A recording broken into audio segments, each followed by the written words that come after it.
রাত গেলি সকাল, সকাল হলে দুপুর, আর মাত্র 15 ঘন্টা। পারবে কি সূর্যকুমার যাদব, ভারতীয় captain, Sanju Samson wicket keeper batter, Abhishek Sharma ওপেনিংয়ের ধোঁয়াধার ব্যাটার, আর তিলক বার্মা 2 নম্বর ম্যাচ হারের বদলা নিতে পারবে কি এই আমাদের ভারতীয় চারটা ব্যাটিং? কেননা আমাদের কাছে সবচাইতে শক্তিশালী ব্যাটার আছে। তো বন্ধুরা, তোমরা কমেন্ট করো, ভারতীয় টিম কি 3 নম্বর টি20 ম্যাচটা জিতছে?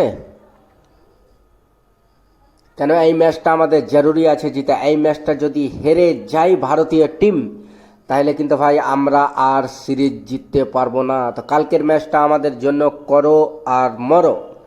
কালকের ম্যাচটা পারবে সূর্যকুমার যাদব জিতাতে ভারতীয় টিমকে? তো উম্মিদ করবো সূর্যকুমার যাদব যেন ভালো ক্রিকেট খেলে জিতিয়ে দেয় আমাদেরকে।